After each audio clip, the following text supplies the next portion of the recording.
Discussions in this show should not be construed as specific recommendations or investment advice. Always consult with your investment professional before making important investment decisions. And now, Financial Renaissance with the M's.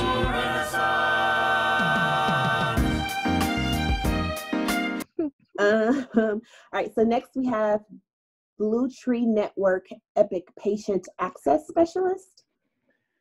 And as the Epic Patient Access Specialist, your job is to focus on strategic opportunities and search out improvements to processes. All right, search out improvement to processes. So I can see that.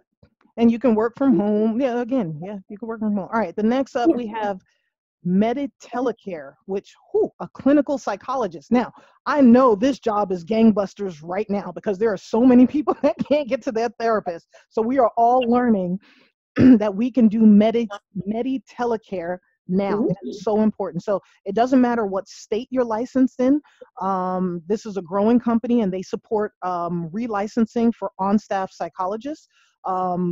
Again, you can do this remotely. You'll be helping underserved patients in rural areas receiving healthcare assistance they deserve via televideo. Awesome. And as a bonus, LinkedIn listed this industry as one of their most in-demand industries during this coronavirus outbreak. So again, if you are a clinical psychologist, hey, help out rural America. Did I say that right? You did. It's one of those words I have to say real slow. Rural. All right, Chobani, is that how you pronounce that company? Yep. Chobani Retail Sales Execution Specialist. So in this remote job, you'll be responsible for enhancing Chobani's in-store selling and helping ensure the company's distribution, pricing, and promotions are executed without a hitch. Yes. There's a joke in here about getting yogurt as well. Yeah, if you can get some free yogurt, possibly, go for it. All right, next up, we have an architectural project manager. The employer is Jones Sign Company Incorporated. Jones Sign Company Incorporated is based in the Chicago area. But again, it's a remote job. You'll be able to manage a variety of custom build projects from the comfort of your home or your beach or wherever you are. Jones Sign Company specializes in building facades, curtain walls in places like, hotels and convention centers, stadiums and arenas. So you'll, be the person that helps put all that stuff, not put it together, but arrange it all. Okay. So next is a front-end principal engineer with the company Stitch Fix. For those of you that do not know, Stitch Fix is a company that is subscription-based and you can get clothes from them. It's like a personal shopper.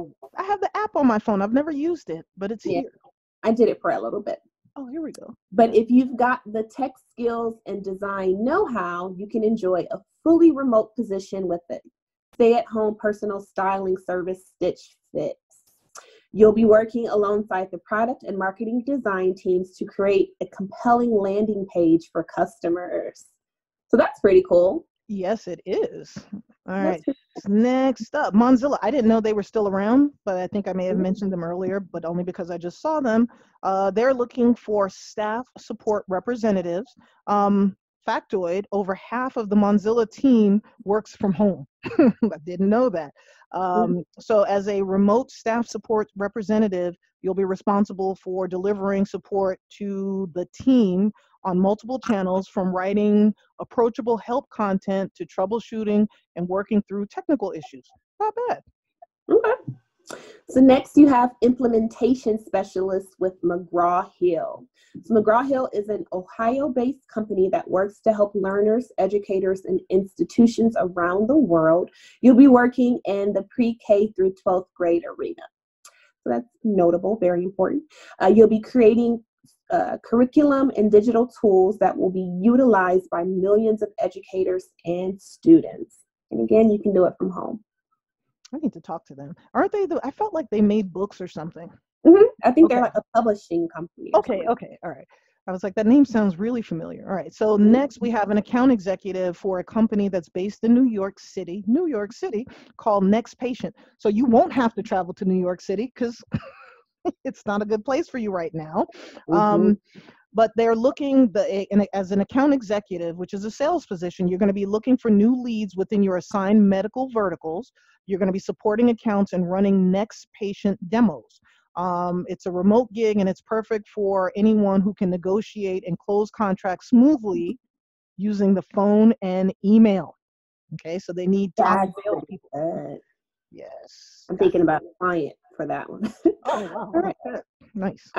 So Chipotle or Chipotle, depending on, Depending on nothing. Depending on nothing. Chipotle Mexican Grill, they're hiring a people experience partner. So if you love working with people who are itching to play a role in a growing company, this remote job is just for you.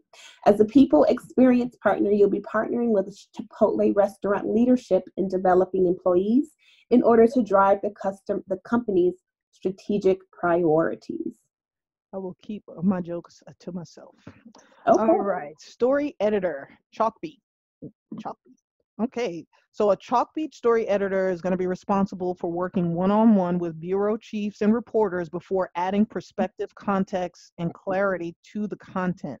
Chalkbeat is a New York City-based company, and they are open to considering a remote team member for the job. So not sure how many jobs they have, but again, they're looking for a story editor.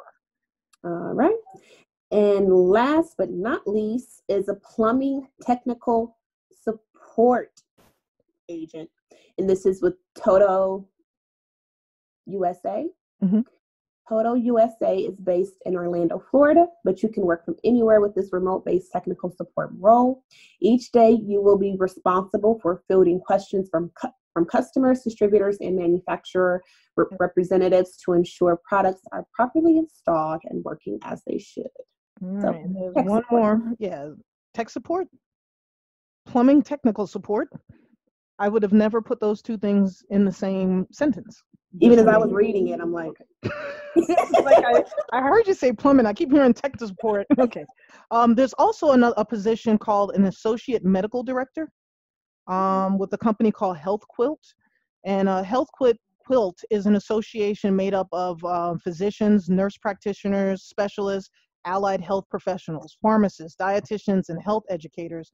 And your job within the company will be to lead and develop new medical service delivery areas, monitor and evaluate programs, and assist in the formulation and revision of policies and protocols. So again, a lot of stuff in that healthcare space, whether you are a doctor or not, but they need the skills, and these are things that you can do from home, and I absolutely love it. Yep. All right, now my favorite part of any show is the top 5 news stories. Top 5 news stories. It may have been over the last couple of weeks because, So top 5, over the last couple of weeks is that the United States Army is gauging interest in voluntary recalls of medical soldiers. So the United States Army is asking retired officers and non-commissioned officers and any soldier who would be willing to assist with the coronavirus pandemic. So that means you veterans. So if you are MOS 60F, which is a critical care officer, a 60 N as in Nancy, or November, sorry, let me do that again. 60 Foxtrot, which is a critical care officer, 60 November, which is an anesthesiologist, 66 Foxtrot, nurse anesthesiologist, 66 Sierra, critical care nurse, 66 P, what's P? Papa? 66 P is in Peter, nurse practitioner, 66 Tango, emergency room nurse, let's see, 68 Victor, respiratory specialist, and a 68 Whiskey, which is a medic. So the Army is asking for anyone that had training in those MOSs, which are jobs, to contact the Department of the Army and tell them that you are willing to provide care and help. If you are working at another hospital or doing something else, they're not worried about you. They don't want to take away from the current care and treatment that you're providing to the nation. But if you're not, they want to hear from you stat. And I am happy to report that over 9,000 people have responded to the Army. So kudos to them. I'm Army strong, Army proud, so I'm very happy to hear about that. So that put the big smile on my face because we work. We're workers.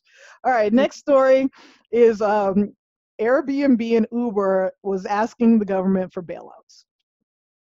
I have a little bit of a problem. Oh, look at your face, Shardea. I think you're thinking what I'm thinking. I'm very expressive. So here's the rub with that. Well, what are your thoughts? Do you think they should?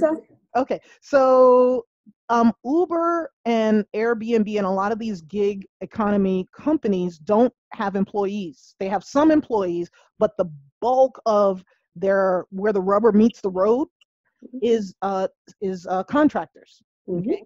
So if the majority of your workers, so that you're not paying employment tax, you're not paying into Social Security, you're not paying into Medicare or any of these things, why are you asking our government for help? Because you wanted to go the cheap route. So I don't know what the government did with it, but I hope they put tons of stipulations on it. But if all you hire are contractors, I don't think you should be entitled to anything except, your overhead shouldn't be all that much. You make unless you are paying some type of additional payment to those 1099 contract workers, right? Because typically it's pay for play, I guess. If you don't work, you don't get paid. So. Correct. And again, unemployment is going to be paying those people because nobody's riding Uber and Lyft right now. So if your business model didn't account for this, you should have cash reserves that should be able to help you out for, you just went public. So I know you got cash on hand. Don't be greedy. All right. Here's another story that kind of broke my heart. Mall owners, I don't know where these malls are, but mall owners were asking their retail tenants to pay rent. Yeah. What'd that just do to your heart? I mean, it's the same that's happening on the individual level. Like it's this COVID-19 is just affecting individuals, it's affecting small businesses. And so it's not just the individuals that are having issues paying their rent. It's the small business owners that work out of these complexes as well. Yeah. And so it's important. And I'll take a slight tangent.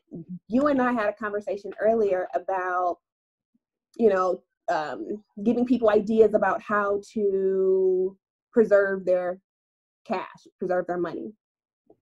So there's a balance of that with also supporting your local and small business owners, right? Yeah. Well, I don't consider number one, we can't go, we can't go to a mall right now. Okay. Yeah. Okay. Where 4 out of 40 of the 50 states are shut down. So you can't go to a mall right now.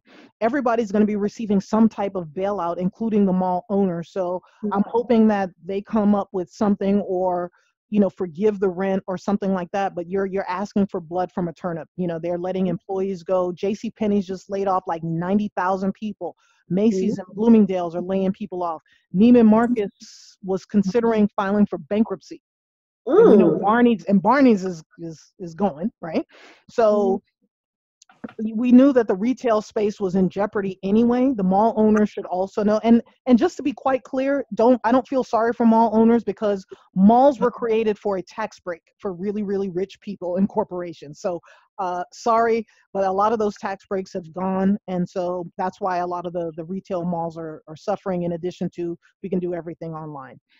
All right, so here is a story that, what were you going to say? No, I'm just saying, I didn't even think about it from that perspective. So yeah.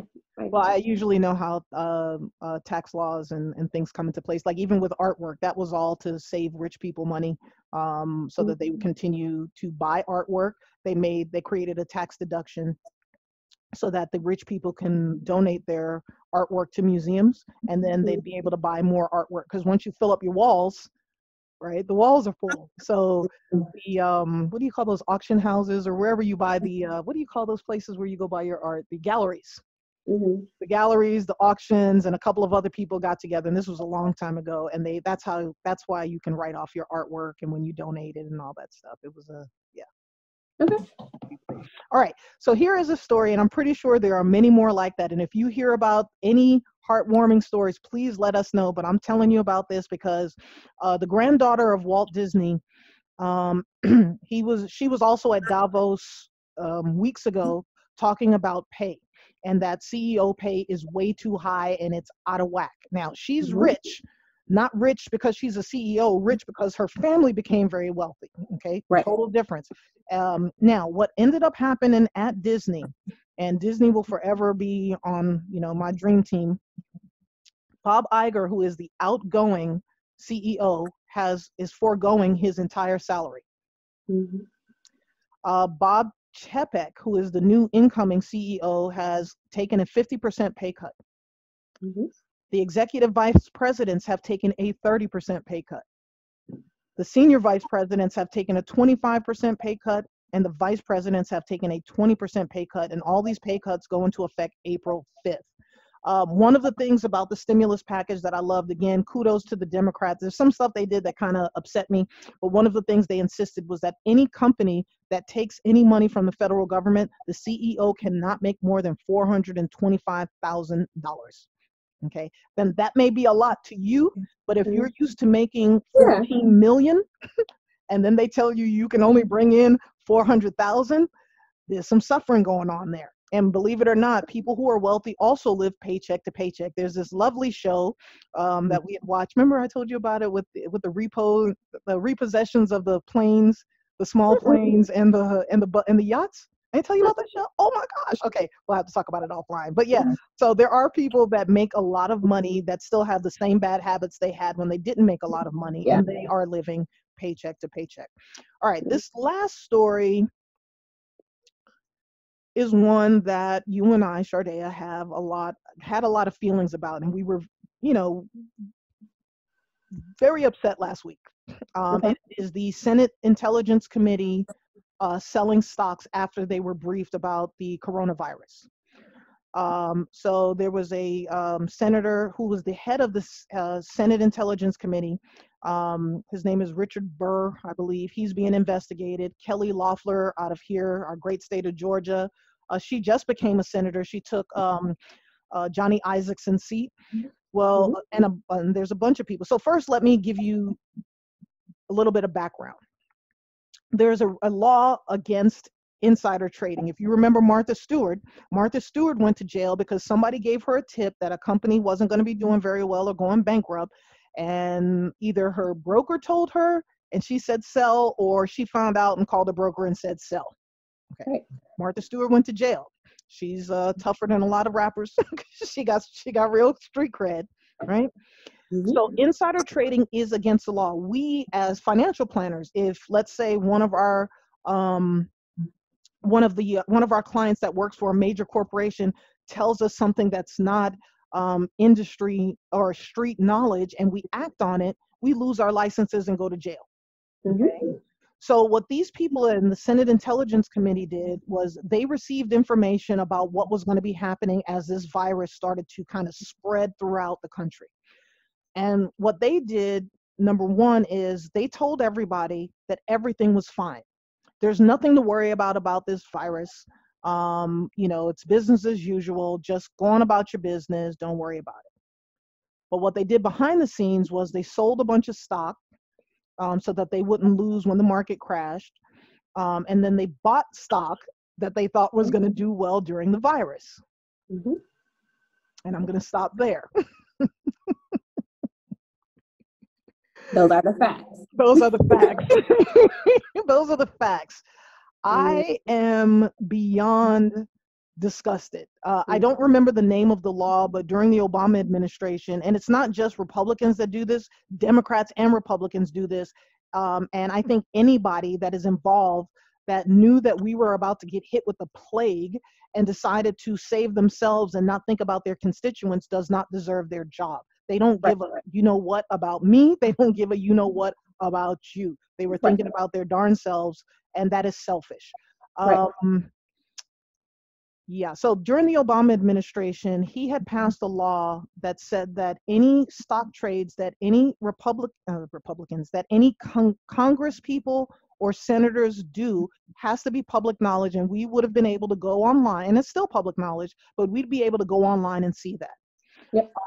One of the first things they did with this new administration, and it may have even been before he went out, they changed the law, and now you have to go to Washington, D.C. You have to go to one of these smelly buildings. You have to go into the basement, and you have to go through files to find these people's trades, which nobody's going to do except for reporters, right? Because that's what they do.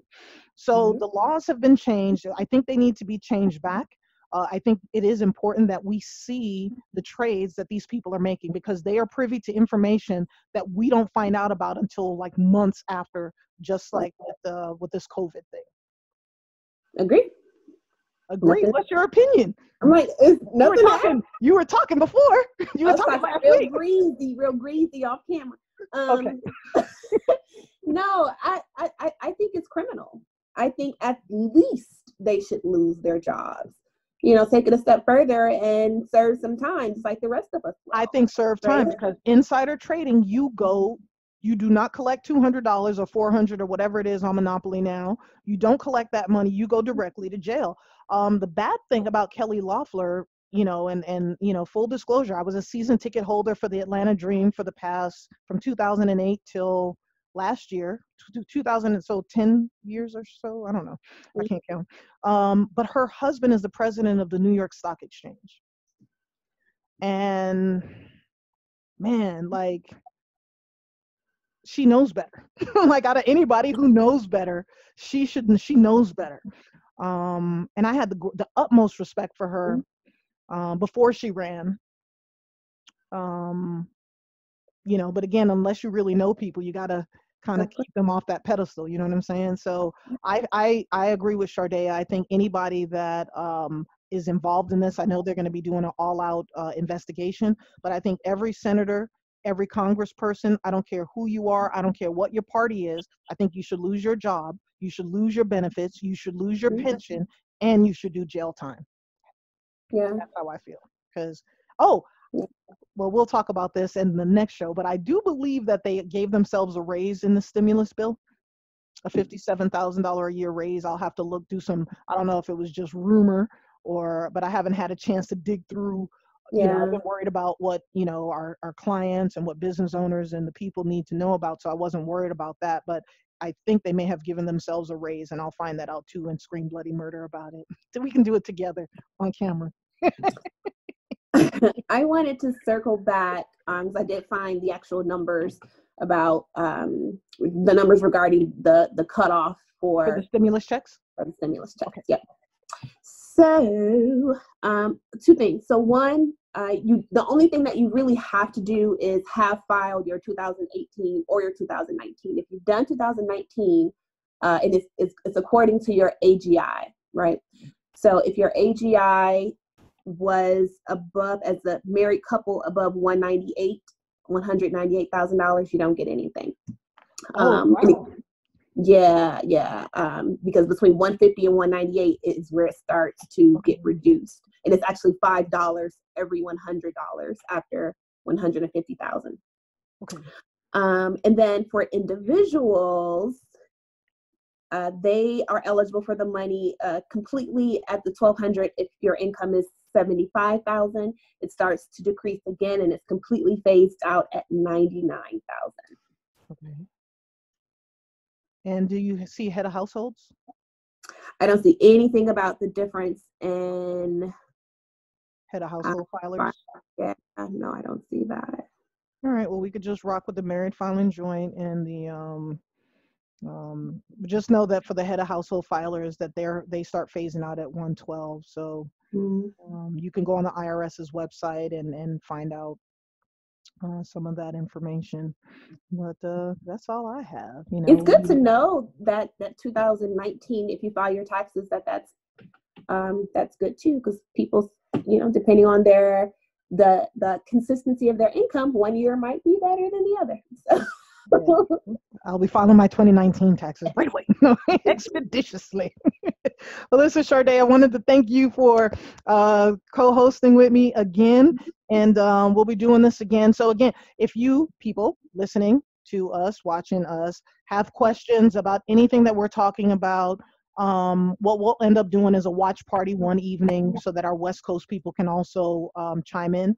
And Shardea and I will be online, and if you have questions, we'll be able to depending on the question, we'll be able to type them back.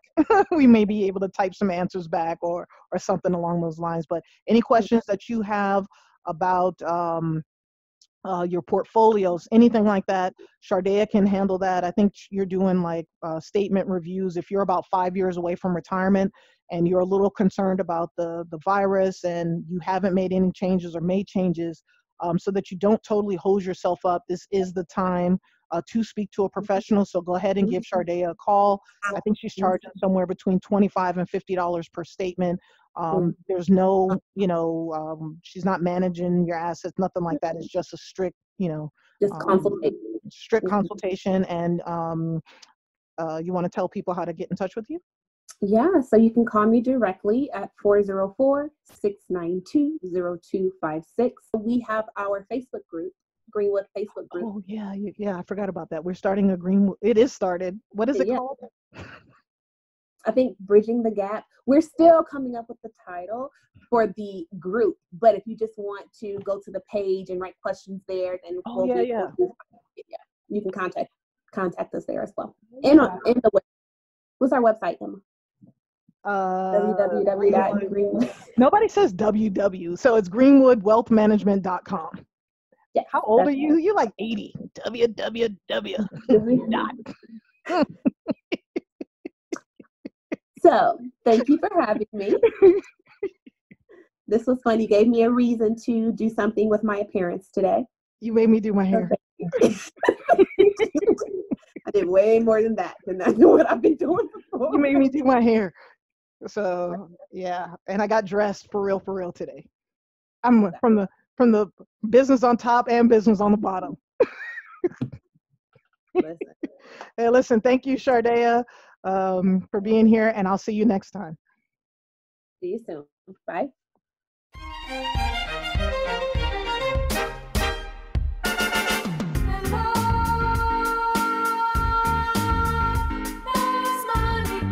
Cash, scratch, green.